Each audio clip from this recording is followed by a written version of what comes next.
Hello and welcome to another episode of Two Guys and a Chainsaw. I'm Todd. And I'm Craig. Well, you know how I am about tribute episodes. Maybe I get a little more enthusiastic than you are. It depends on who it is. I mean, today's tribute is to a man named Harris Yulin. I don't think that name is on the tip of too many people's tongues when they're asked to spout out, 10 most famous actors they know. Right. But if you see this guy's face, you'll be like, oh, that guy. Yeah. He died in June at the age of 87, and he has been in so much stuff. In fact, I think much like the last person that we did a tribute episode for, he was kind of one of those guys who enjoyed all of the big roles and probably the money and stuff of Hollywood without having to deal with the trappings of fame, because he was just shy of getting that, one breakout role that would just kind of lift him up and sort of define his career. But the guy is very versatile, although he did tend to get cast in a lot of roles like this, like he is in this movie. The movie we're doing, by the way, is Bad Dreams from 1988. Like a psychiatrist or a police officer or a judge. Judge, yeah, like a dour or serious government official or something like that. It was fun to learn a little bit about him.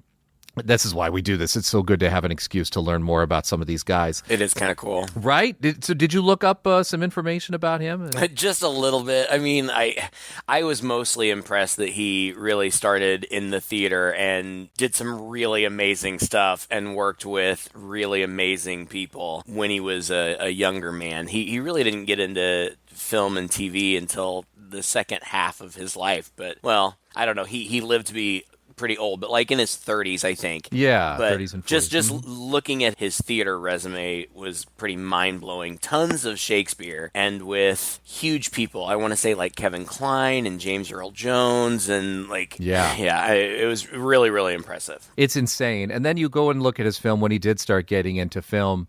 He's been in so much stuff. Scarface, Ghostbusters 2. I remember him from Clear and Present Danger. He had a pretty big role in that one. Rush Hour 2, I think. Again, we could say all these things. You probably wouldn't know who we're talking about until you saw his face. I know him anyway as a sort of middle-aged looking guy with a very, very receding hairline. And just, like I said, almost always just like a serious-ish face on.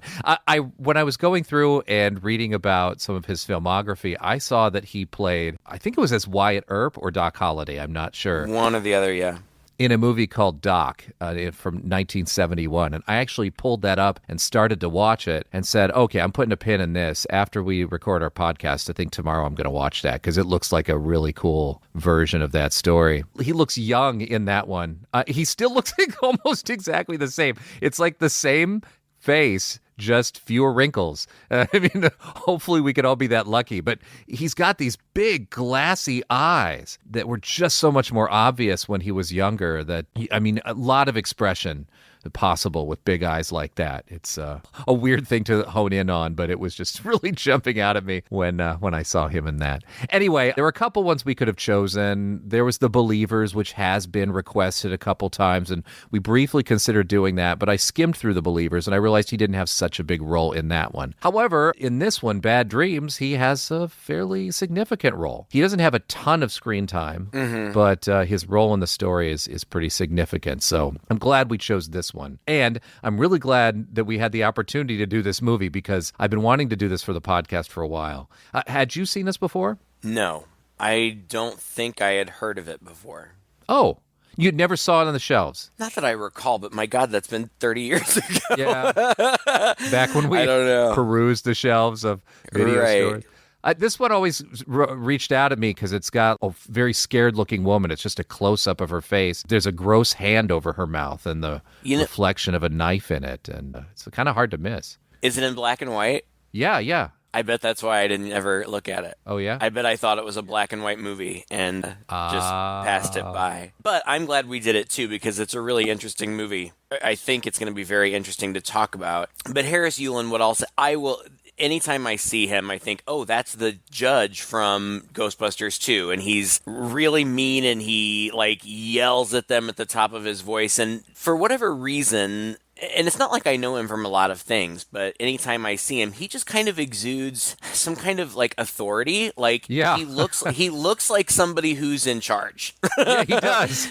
and he looks like somebody you don't want to mess with. Uh-huh. And he's not even like a big guy or anything at all. No. He just has a really commanding presence. He also played the head of the Watchers Council on Buffy, and I vaguely remember him in that. But it's interesting what you said about him, you know, being the guy that you recognize, because I feel like this whole movie is cast entirely of those people. Yeah. Virtually everybody in this movie, you're going to be like, wait a second, who's that guy or who's that gal? Pretty much all of them. It is cram-packed full of stars. I don't know that I would necessarily call them stars. That's what I was getting at. What you said about him was he never really kind of hit that big movie star thing. And I was just talking to Alan about this last night because I was telling him about this movie. I said, you know, these are the people that you see, especially, and things are different now, I think. But back then, there was this pool of actors. It was a large pool, I'm sure, but that you just saw in everything. They were all over TV. They were all over movies in small roles. And like these people, some of them, I had a feeling I knew what they were from, but I wanted to double check. So I would go to their IMDb page and they just have pages and pages and pages of credits. Oh, yeah. And I said to Alan, I'm like, I think that's what I would want to do. I would want to just work all the time, make a comfortable living, live comfortably, and work all the time in these smaller things. Because being famous sucks. Kind of sounds good on paper, but no, it sounds horrible to me. Like you have no privacy. Everything you do is scrutinized. Everything you've ever done in your past is scrutinized. Like it just sounds like a nightmare. But to just be able to work acting all the time, I mean, I guess you kind of do that to an extent. I guess I have the reverse thing. I think that a lot of people have seen me and are probably super annoyed by me. Yeah, probably. I am every time you pop up. Like, oh, Jesus, got that guy again. But I'm hidden on the other side of the world. I don't have the chance to walk down the busy streets of a big city and see if anybody recognizes me. I bet people would recognize you. That's hilarious. I bet people really would, because you kind of a distinctive, stupid look about you that I think that... I don't know. I have more of a feeling that I would just be on that edge of people be like, that guy looks familiar, but I have no idea where, you know, be one of those deals. Yeah, you're right. I've only had one guy. It's a guy who worked at Universal Studios here in Beijing, and I was hanging out with a couple of his buddies at a little party that they had, and he was a new guy who had just come in, a young guy. He came right up to me, and he was like, oh my God. And that was a weird experience, you know, like he wanted to talk my ear off. He's like, I'm sorry, I just can't get over this. I feel like I'm meeting like someone famous. And I was like, all right, I get it. I guess I get it. But like, wow, it was a weird feeling for me. And I would hate to have to live with that day in and day out. I would. You'd get a charge out of it for a while. Right. Then it would become annoying, and then it would be scary. Right. But these folks, you know, just get to work all the time and do cool stuff and meet other cool people. That sounds very appealing. Collect residuals. I mean, the more movies you're in. Right. When residuals existed, I don't think they exist anymore. But, I mean, not for people who are making stuff now, because everything streams. Yeah, the streaming thing's a problem. Anyway, so Bad Dreams is directed by Andrew Fleming, who, I don't know, that name kind of sounded familiar to me. And it wasn't until I got mostly through the movie, and I had already looked up all the actors and seen what they were in. I was like, I should check out and see. Oh, and in the trivia, I had read that this was his first feature film directing. Right. So I looked him up, and I saw that he directed one of my favorite movies, The Craft, which, again, like we're like 10 years into this podcast, and I can't believe we haven't done that. It's one of my favorite movies. It's weird we haven't done that yet. He did a couple other movies. He did a movie called Threesome. I don't remember when that movie came out. I want to say like when I was in high school, because that was very sexy for me. And then he did a funny movie called Dick about Richard Nixon. And more recently, people might know him from Emily in Paris, which I've never watched, but I hear is awful and also wildly popular. So. Yeah, I've heard the same thing. I don't need another series to keep up on, and that didn't really seem like my cup of tea anyway, so I've been avoiding it. But I love The Craft, and it's not like I see The craft in this movie, but I see kind of inklings of his style, and I like it. This movie is odd. It's strange to me that I've never seen it because it seems very well made. It seems among the movies of its kind and of its time. It looks good. Oh, yeah. The acting is good. Tons of people that you've seen before. Personally, I think the story kind of falls apart a little bit at the end, but whatever. I can get over that. I'm surprised that I haven't heard more about it. It's weird that this one sort of fell off the radar, and it did pretty quickly because this was a movie that was on the shelves that I passed by all the time, looked like it'd be pretty scary, and eventually I rented, I don't know, maybe 10, 15 years after I'd been passing by it. I think I was either in college or maybe in late high school when I finally watched this film. And when I did, I was like, oh, this movie's good. Why does it only exist on the video store shelves, you know? And it's got so many people in it. It's produced by Gail Ann Hurd, James Cameron's longtime producer, and she had done just come off of Aliens and I think Aliens just before this. And the co-writer of the screenplay is Steven D'Souza. And he's like a freaking god of screenwriters. He's like box office gold, this guy. He wrote 48 Hours and Commando, The Running Man, Die Hard 2. All of these big movies. So like there's so many great names behind this, and it's not a bad movie to kick off your career with as a director at all. No. In some ways, it starts to feel a bit like one of those cable pot boilers. You know what I mean? Yeah. Like the movies you would see on cable TV that were more thrillers than anything else. But it's not, because it's got very definite horror vibe, because so much of it feels like it's ripping off of Nightmare on Elm Street at times. It does.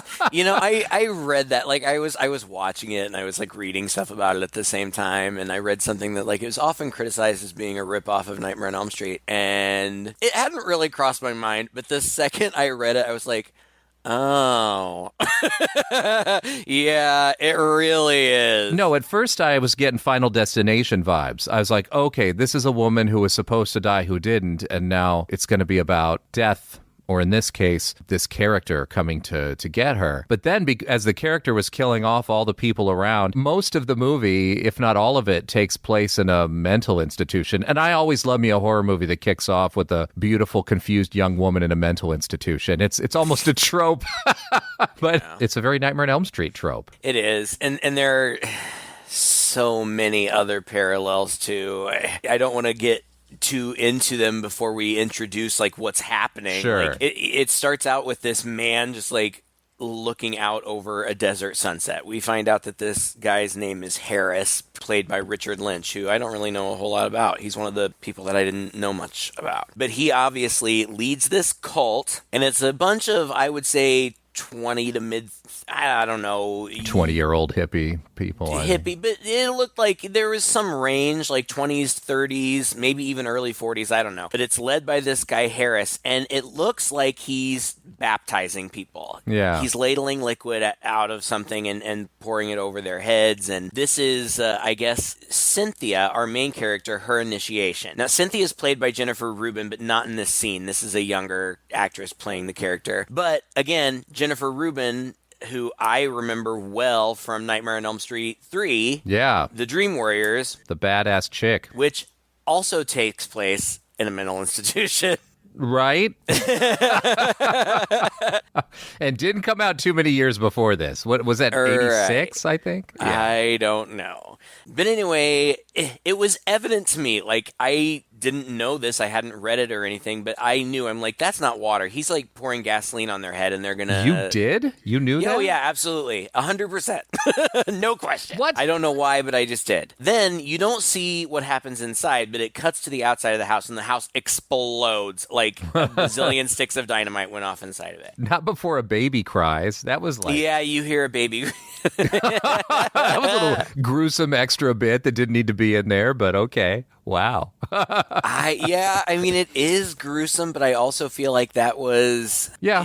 Like, it's a cult. Like, these people don't think that what they're doing is bad or harmful. Right. You know what I'm saying? Like, they're totally in it, Yeah. as is Cynthia, apparently. But the news says that, like, 24 people died, and Harris, the leader, is dead or whatever. I have next in my notes to mention the classic rock soundtrack, because it's great. This particular song that they play right now, I've never heard before, but I presume the title is something like "I Had Too Much to Dream Last Night," which is a little on the nose for a movie called Bad Dreams, but it was a really good song. Is it the Rolling Stones song?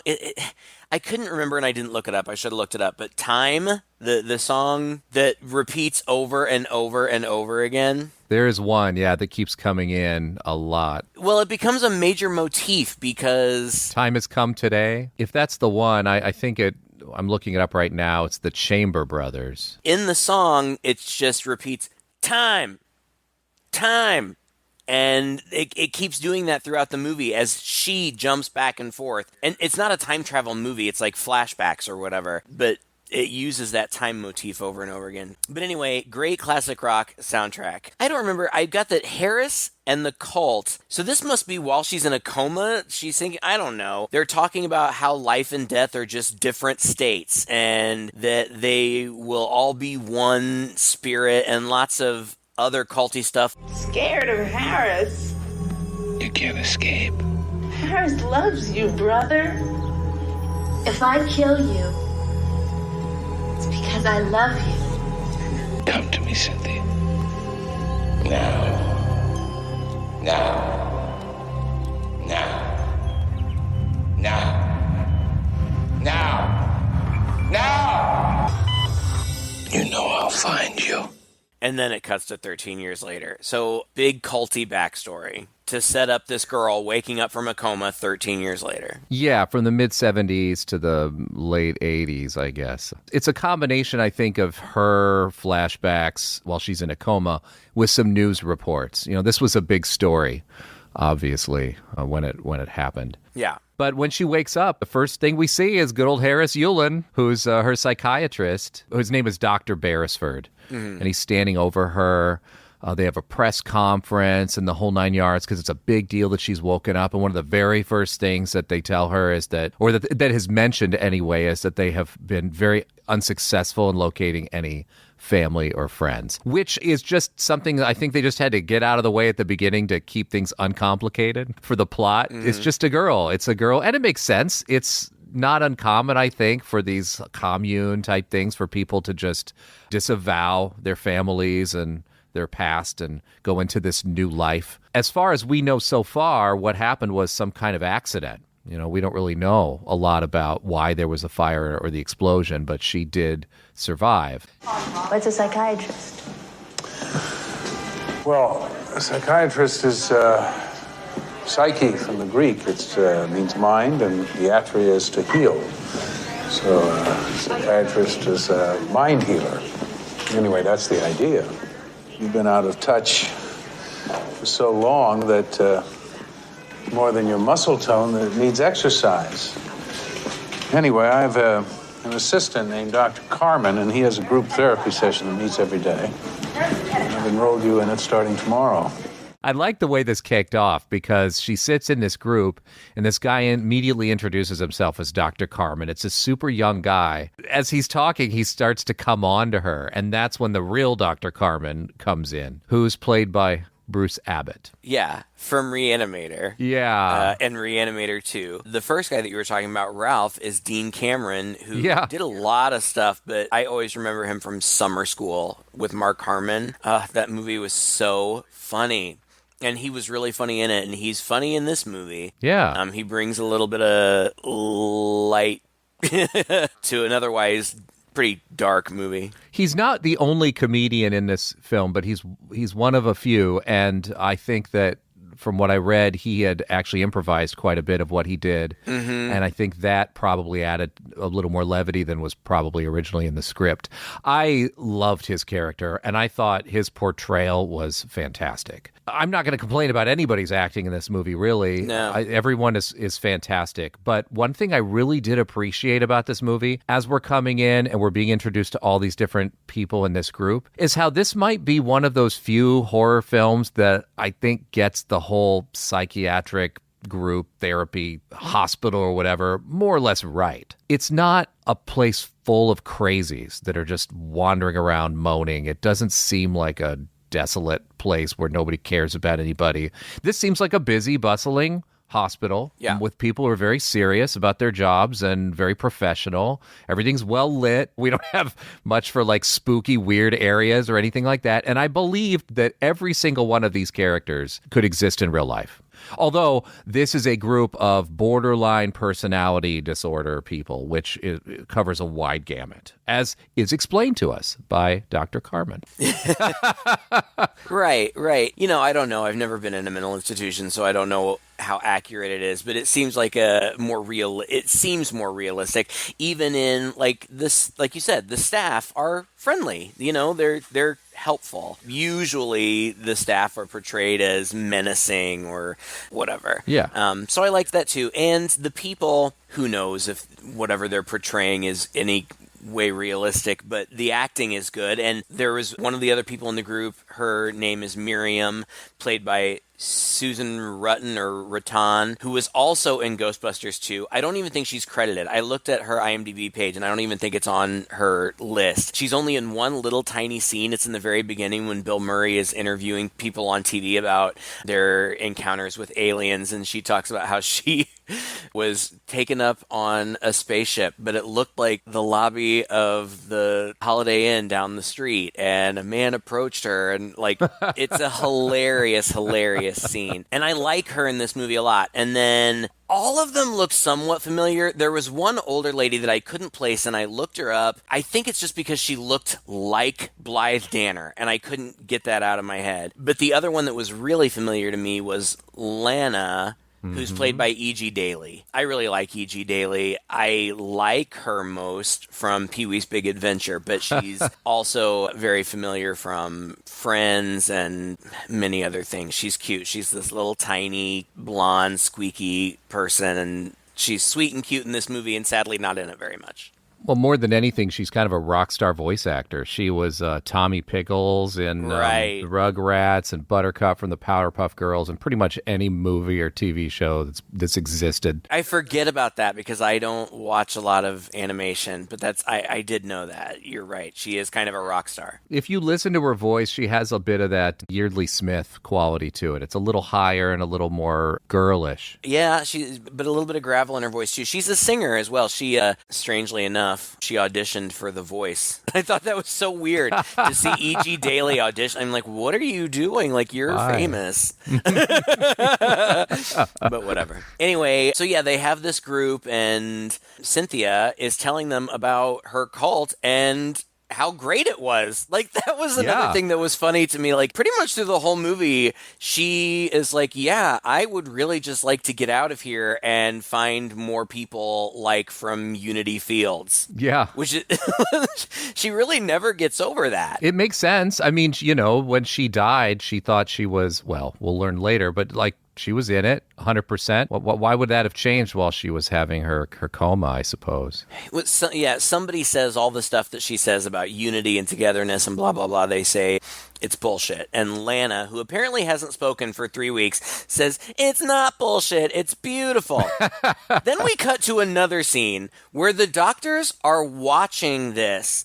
Now, what they are watching is an extreme close-up of Lana's face.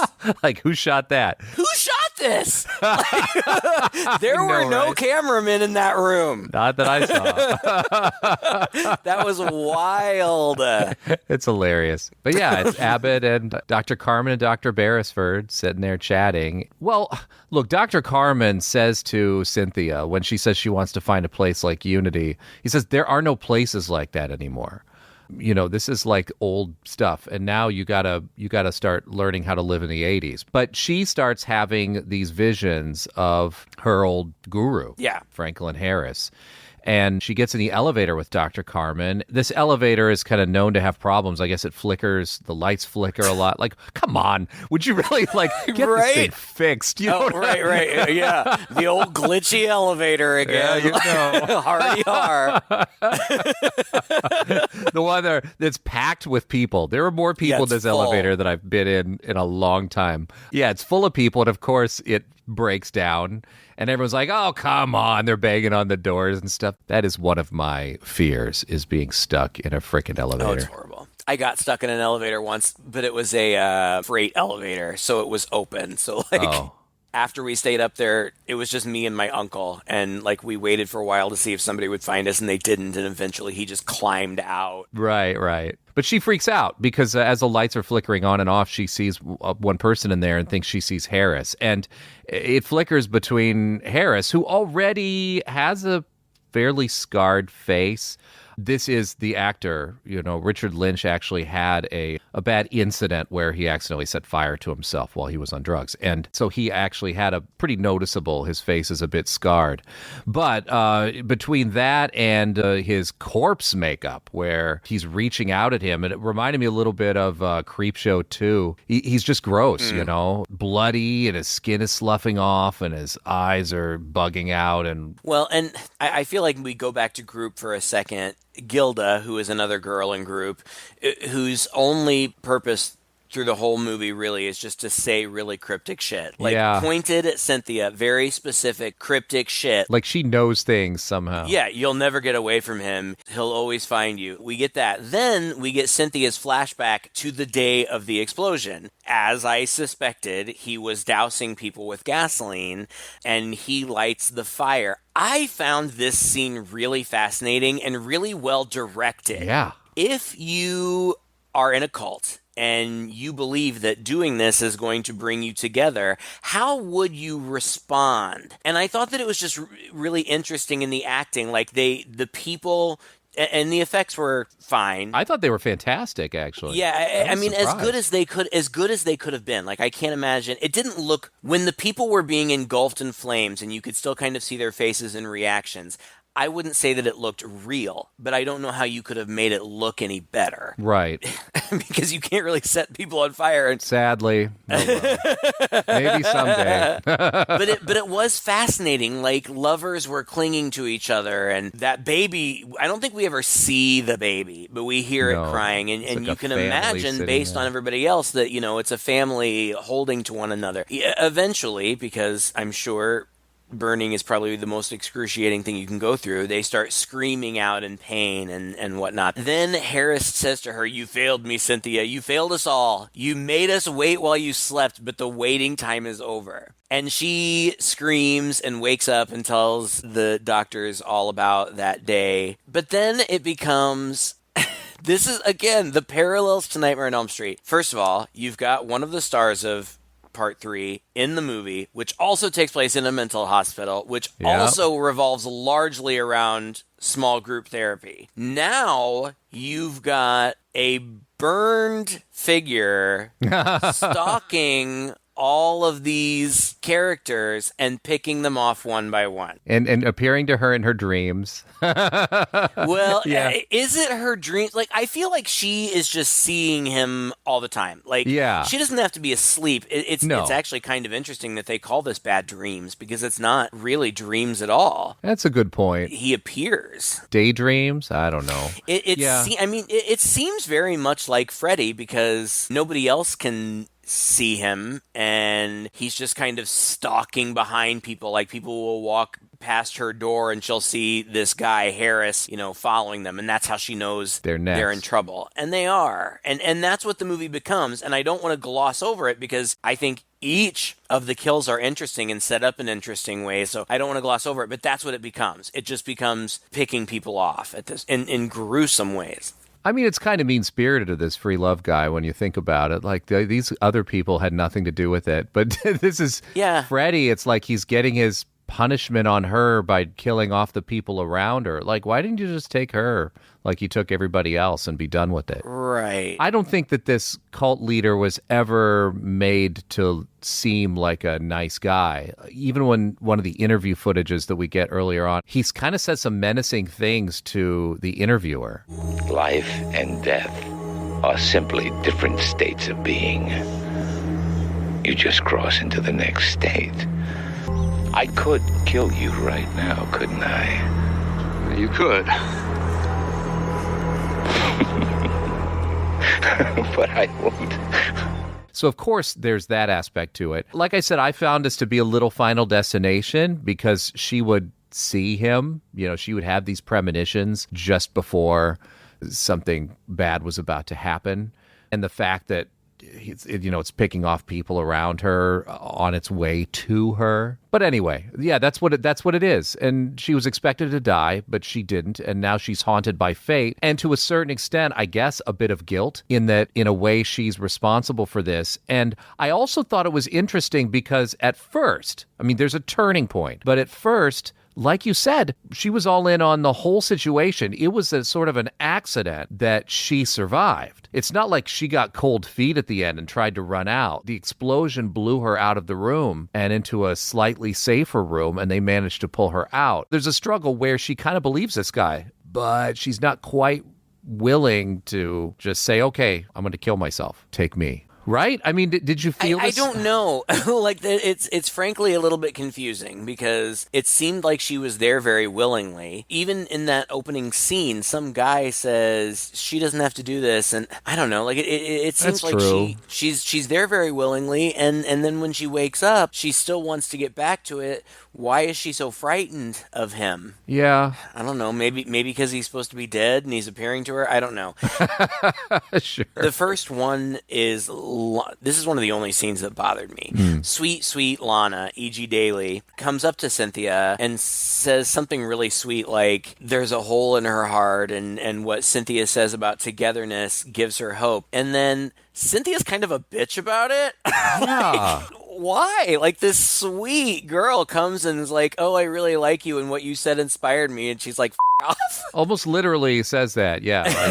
I can't even help myself, okay? Yeah. And so Lana walks away crying. And then Cynthia has a flashback to what I assume is her baptism, which looks more like a traditional baptism. In the river. But in the flashback, Cynthia, the actress playing Cynthia, turns into Lana. Then Harris holds her under until she drowns. And then they immediately find Lana drowned in the pool. Yeah. So again, like that is so Nightmare on Elm Street. Very. The way that you die in the dream isn't literal, but it can be literally explained in the real world. It is. I don't even know. If I hadn't read that, I don't even know. I'm kind of dense anyway, but I don't even know that I would have put two and two together. But when you really scrutinize it, it really, really draws heavily from A Nightmare on Elm Street. Yeah. I thought it was pretty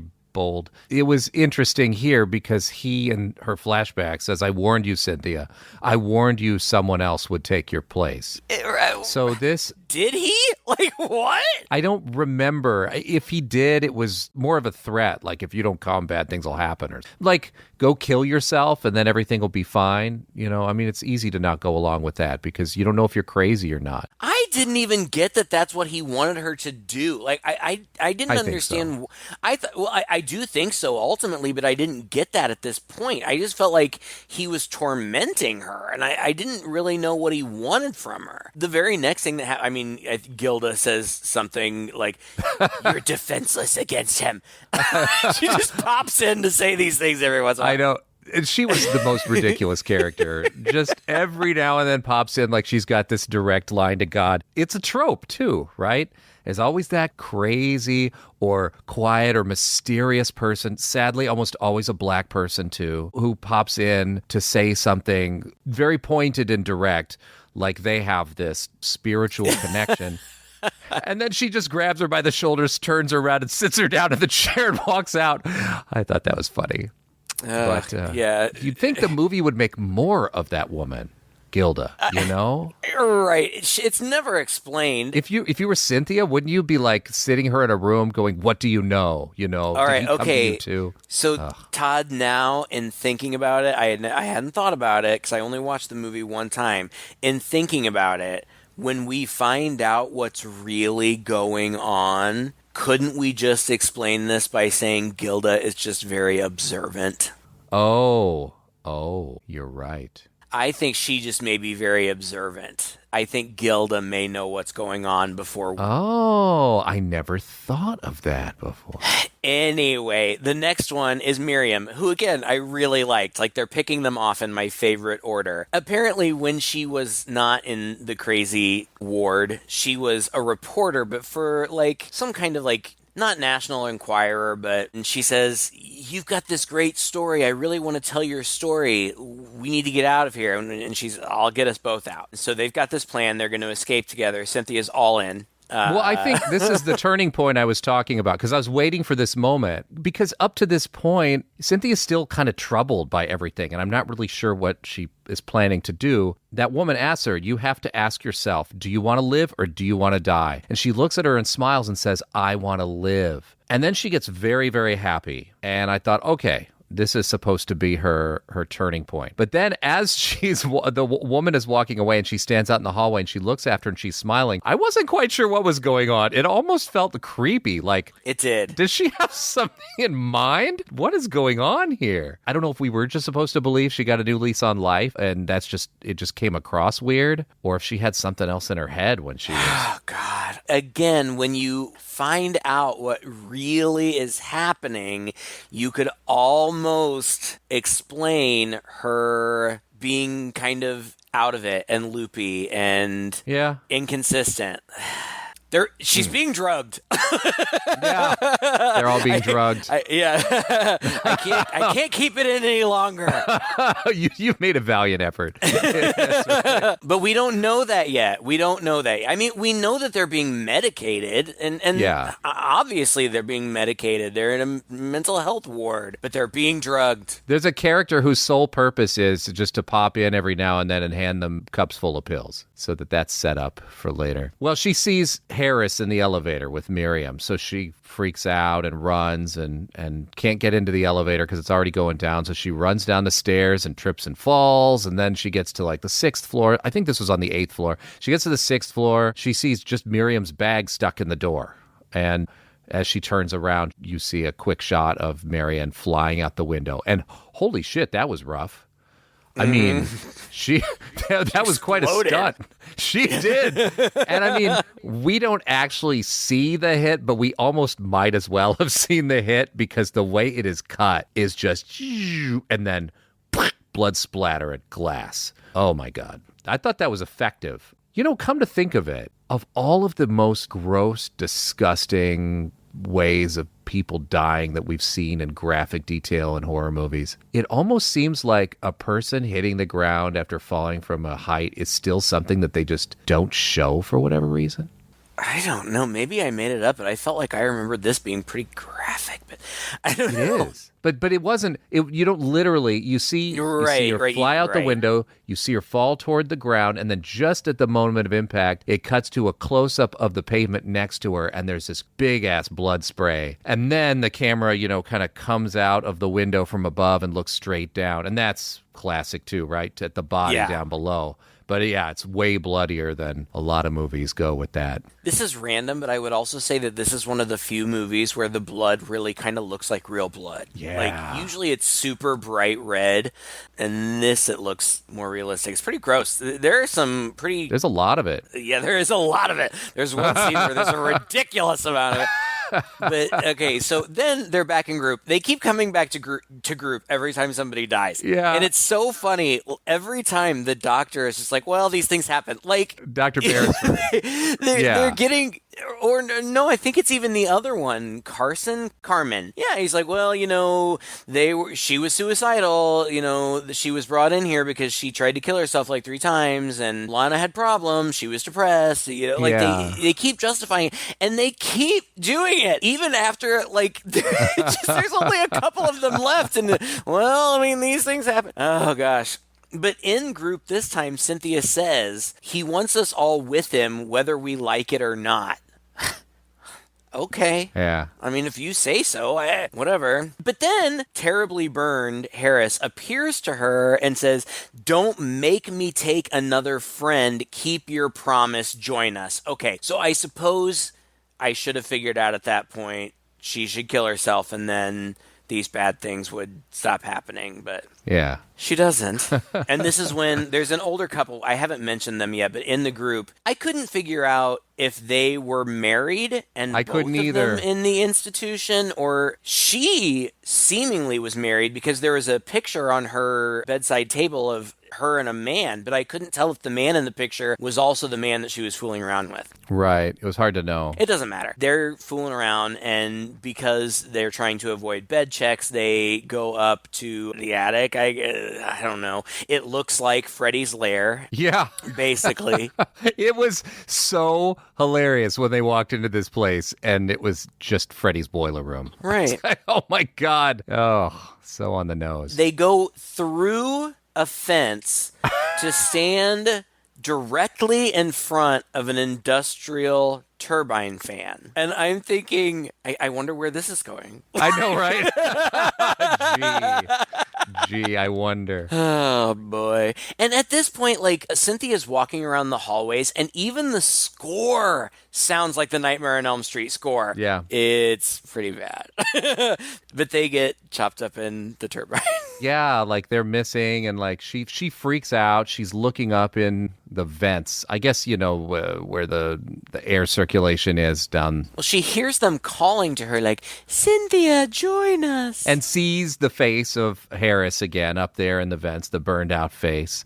And eventually, blood and guts just start fall. Well, a guy who looked just like the dude from Alf Yeah. goes to investigate. He wasn't him, was he? But I don't God, he think looks so. like him. Goes to, you know, fix things. He can't get into the turbine room because it's locked from the inside. So I guess he goes to the room below it, and there's a trap door. Now, this was interesting, right? Like, he goes to open the trap door, and he can't. The handle is stuck. So he gives up, and he sits back, and then the handle moves on its own. And I was like, wait a minute. So this really is supernatural. Now, you explain that to me now that we know what we know. I don't remember that at all. You don't remember that? No, not a bit. It's in your face. You must have been looking away from the screen. I guess so. All I remember is he, like, opens a vent or something and finds, like, chopped up hands and feet and stuff. Yeah, blood and stuff comes falling down, but at first he can't open it. Like, there's a close-up of his hand on the thing, and it's like lock, unlock, and he's struggling to open it. He can't. He's like, well, that's weird, and he sits back. Then there is a close-up of it, and it slowly turns. Yeah, I don't remember that at all. And that is when he looks up, and he's like, what? And he, opens it up, and it's... I don't know why that bit was in there. I don't know how you can explain that if it turns out things aren't supernatural. Right. But yeah, all this junk falls down on him, like hands and viscera and gross stuff. And I suppose because it was the turbine, whatever, it's all very nebulous vent, anyway. right, I mean, right. I'm sure that thing led to the outside if it even existed at all. But Right, somehow right. there is blood now being sprayed on everybody. Because it's coming through the On the vents of the whole ceilings. floor. Right. Like, it's ridiculous. I mean, movies do this all the time, but this is gratuitous. Like, a human being doesn't have that much blood in them. Not even if you squeezed us out. Like, Right. No. there's just not going to be enough blood to shoot out of, like, 8 ceiling vents and just, like... Raining. Dousing people covered in blood. I mean, it looks great. Oh, yeah.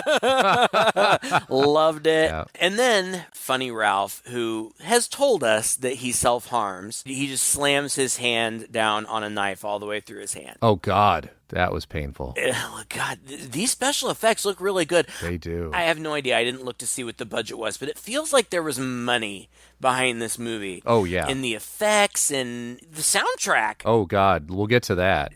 And then he smashes a coffee pot over the guy who's guarding him, I guess, his head. And then he runs away, and there's a rock and roll cover of My Way. I loved it. I loved this soundtrack. It was fantastic. Yeah. And he walks down the hall to Cynthia's room and takes her down to the basement and starts freaking out. Yeah. Now, I'm not really sure why, but at some point when Dr. Carmen realizes that they're missing, the floor nurse is like, oh, because of all the commotion that's been going on, he didn't get his meds. And he's like, oh, crap, if he doesn't get his meds, he goes nuts. Okay, so he's down in the basement, he's freaking out, he's throwing stuff around, he disables the elevator, and then he knocks over a shelf that spills out a box of scalpels. Yeah. I'm not a medical professional, but I would venture to guess that scalpels are not just packed, unwrapped in large quantities in cardboard boxes On the on shelf. shelves in In basements. this dirty, dusty basement. No, absolutely not. All right, whatever. He grabs a couple. Then Harris, the bad guy, starts talking through him. Again, you can't really explain this except for if it's just the drugs, I guess. And then he kills himself by taking the scalpels and, like, stabbing himself in the lower abdomen and pulling them all the way up. Yeah. Oh, boy. If it hadn't already been established, this guy has no problem carving himself. And, you know, he had scars all the way down his lower abdomen. I mean, he was basically tracing the line of scars that he had there. That's true. And plus, he had said something about how whenever I feel bad, I cut a hole and then it all comes out and I feel better. Yeah. But again, we find out soon that there's a reason for that. Mm-hmm. This was a guy that was supposed to be on sedatives and he was actually getting amphetamines. So all of, you know, his symptoms are exacerbated. I mean, it doesn't make real life sense. No, it doesn't actually make sense. But in the logic of the movie, it makes sense. So, okay, so then Cynthia says, like, I guess she just resigns herself at this point. Bitch, you should have resigned yourself like 4 victims ago if you were just going to... Right. So she's like, oh... Yeah, I belong with him. Okay, well, they're all dead now, except for the cryptic girl. She's still alive for now. Yeah. And Dr. Carmen, all of a sudden, is very invested in Cynthia. Yeah. Like, oddly invested in her. He's really on her. I mean, to the point where there was one point where I thought, I was like, oh, what's going on here? There was one moment where he came into her room and he was like on top of her. I knew that, you know, you needed company tonight. And I was You like, needed what? company.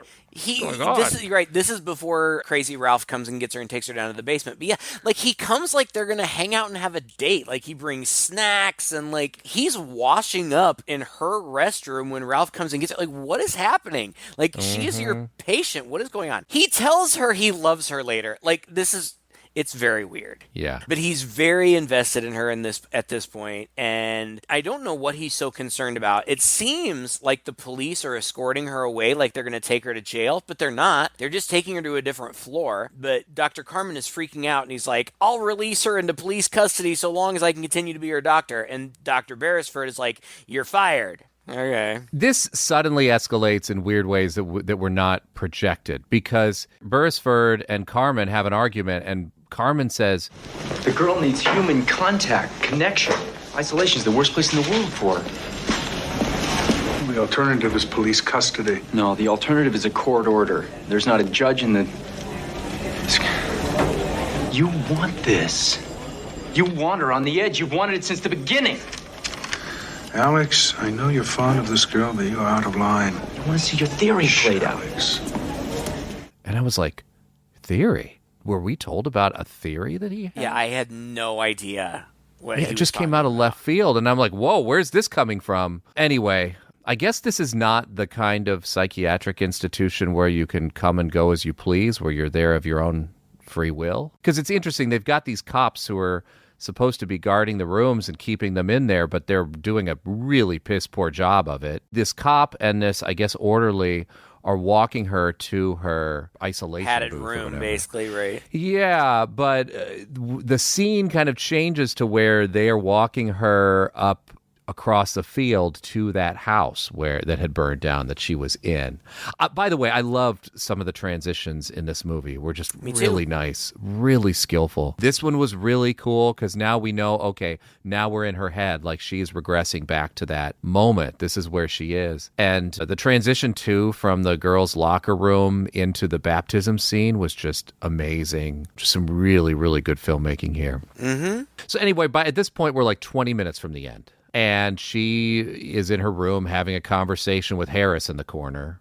Right. And the nurse is watching. Yes, and it looks like she's talking to herself, which again doesn't make sense. But I suppose ultimately we're to believe in that moment she is talking to herself. I guess. I guess the other explanation could be that the person that she's talking to is just out of frame. That's possible. But I think at this point, if we are to apply what we know that they are being drugged, she is just hallucinating at this point. I don't know. She is. What I didn't understand is why the nurse who was looking at, 8 or 9 screens of all these people in isolation doing all these weird things and all muttering and stuff, why she suddenly felt the need to go in and check on this girl who is also talking to herself. But she does, and she says, what's going on? And then, for some reason, Gilda just suddenly walks into her room. What? Right. Why did Gilda get to drift into this isolation ward? And the nurse just turns around and rolls her eyes. Like, what? What kind of place did this become? Gilda says something like, look to your heart. And then she leaves. And then this is interesting in light of knowing what is actually going on. Gilda is in her bed, and there's light shining in from the outside doorway, and a shadow falls over her, a shadow of a person. And she's like, I knew you would come, but you won't get me. You're too late. She drinks the formaldehyde that's sitting on her bedside table in a bottle labeled formaldehyde to keep him from getting her. She says, I knew you'd come, but you're too late. I told her what to do. You won't get her, and you won't get me. Again, I'm thinking what did this Gilda is... tell her to do? I don't know. It's a lot real fast. Again, we're thinking that this is really getting supernatural here, At least I am. I'm thinking that this is the Harris figure, that she's also hallucinating, that she's known about this entire time. I don't know. She's like, I'm going to kill myself before you kill me. The next scene, I was like, what is happening? Dr. Carmen is all pissed off because he's fired. So he goes outside and he throws all of his belongings that he packed up in a box. He throws them all over the parking lot. And then he gets in his car and he sees Dr. Beresford come out. Like, he just intentionally hits him with his car several times, like tries to hit him, misses, backs up, tries to hit him again, hits him, backs up, hits him again, against a wall, like smashing him against a wall. It's gruesome. It's so gruesome, like blood is splattering all over the windshield, and I was like, what is happening? Because this person has not been a crazy person that we've known up until this point. Yes. And then the car blows up with him in it, and then he like wakes up behind the wheel and it was all a dream. Now, I enjoyed that scene, but what are you doing? Like, now I know why. At the moment, I thought the movie had gone off the rails. But you remember he pulls a pill out of his pocket and goes, well, I guess I'll write a prescription for this later. And he takes it. So he kind of drugs himself. oh. Uh-huh. And because he had that vision and he went a little nuts, he was like, what is going on with me? And that is what motivates him to go visit Mr. Charles Fleischer, the pharmacist. It took me some thought after the movie was over to put 2 and 2 together there. Okay, that does totally make sense, and I do vaguely remember him taking that pill. That's right. And okay, so he goes and he pulls all the patient's meds, and he asks Charles Fleischer, the pharmacist, he's like, what are these pills? And he's like, holy shit, these are like crazy amphetamines, and this is like super, super concentrated THC, and this will make people go nuts. So Carmen is like, oh, I know what's going on. Beresford is drugging them. And he runs away, and it cracked me up that Fleischer takes the super, super concentrated THC and like sticks it in his pocket. Right. Oh, God. This scene was so funny, but it made no sense. Okay, so how is this working? He mentions, oh yeah, how does this work? He says, well, I don't fill the prescriptions. The doctor just comes in here and takes the stuff on his own and sets it all up in these cups. Really? Yeah, that's not how that works. The head psychiatrist at this hospital comes in every day and fills the prescriptions himself. That's not how it works. And this guy has never once just glanced over at these pills that he knows by the back of his hand and goes, right, wait a minute, these are all the opposite of what they should be? Come on. Also, this nurse who passes them out. Don't make medical professionals look like idiots. Right. They know what are in these meds. There are checks and balances here. There's no way that anybody could get away with this. And also, it's a ridiculous premise, to be honest, that this doctor is giving them... Well, and I don't even really understand what he wanted them all to kill themselves. I don't understand. I don't get it either. To what end? What is he trying to prove? He's trying to prove some paper he wrote. I mean, he just kind of like, there's a bit of a line at the end on the big moment up on the roof. I mean, that's what we're coming to, right? Carmen runs into Cynthia's room. There's no Harris. And what we are to believe at this point, Harris tells Cynthia to kill herself and leads her up to the roof. But what is revealed is that it's never been Harris. It's either been her hallucinations due to her memories or suggestions, or it's been Dr. Beresford directly speaking to her, and she has just envisioned Harris. Yeah. Which is fine. I don't know. Like, it just seemed like kind of a lame ending. It's kind of dumb. It's fine, but whatever. So they all end up on the roof, and this was so stupid. Oh, God, this was dumb. They're up on the roof, and he's, like, telling her to jump. Carmen, like, shows up right before she jumps, but she does, and we're to believe that she jumped and died, but she wakes up immediately outside of the cult house and starts walking towards it. But then it cuts back, and we realize it was a fake out, and Dr. Carmen had grabbed her by the hand. This makes absolutely no sense. She is dangling off the roof. He is like kind of half on, half off. And still, she's like, no, I want to go. I'll be with all of them. It's unity. She's like, I don't have anything here. And he's like, you have me. I love you. What? What are you talking about? Oh, my God. And this whole time, I'm thinking, why doesn't Barrister, who is standing right there, just give Carmen a swift kick and they would both go off the side? Yeah, it wouldn't take much. But what does he do instead? He pulls a syringe out of his... This guy who's been so careful up to this point, again, could have just done that. Instead, pulls a syringe out of his pocket and starts stabbing this guy in the hand. His hand that's holding on to the roof or whatever. But then the cops swing up and they go, what's going on here? And at first, Beresford tries to make it sound like it was Carmen who did all this and he's been drugging the patients and yada, yada, yada. But Carmen pulls her up and says, no, it was him. And the doctor, Beresford, grabs one of the cops' guns and it looks like he's going to shoot himself in the head. Nope, faked you out again and aims it at Carmen. But then Cynthia looks at him and sees Harris, and she freaks out, and she jumps after him and pushes him off the roof, and he falls and he dies. Yeah, very contrived. There's one, like, last jump scare where she kind of sees Harris, like, pull himself back up over the roof, I think, or something. There's one last jump scare, but then that's it. It's just them standing on the roof, I think. Well, apparently there was a whole other ending. Beresford doesn't go for the cop's gun. He's not pushed. He jumps from the top of the building on his own to kill himself. And then later, Carmine takes Cynthia to see the burned up house where they had their suicide. For some reason, I guess she needs to go back and visit it for closure.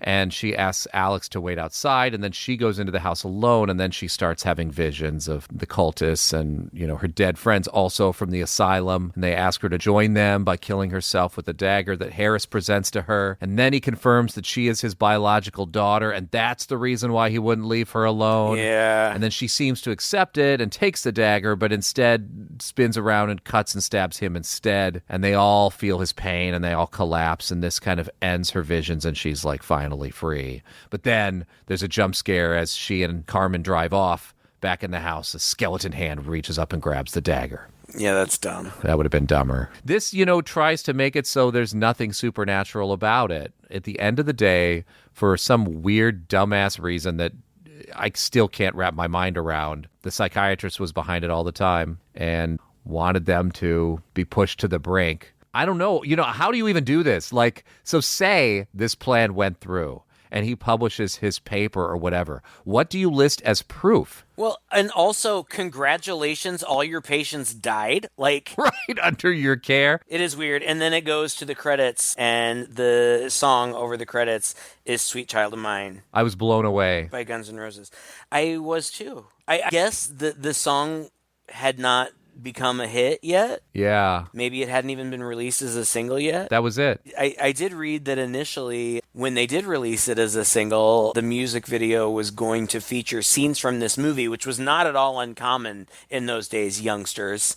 When these big songs would come out with movies, often there would be a tie-in in the music video to the movie. But I guess the girl, Axl Rose's girlfriend, objected because the song was written about her and she didn't want scenes from a horror movie in it. But yeah, it was kind of wild. I mean, that's a classic song. What a buzzkill.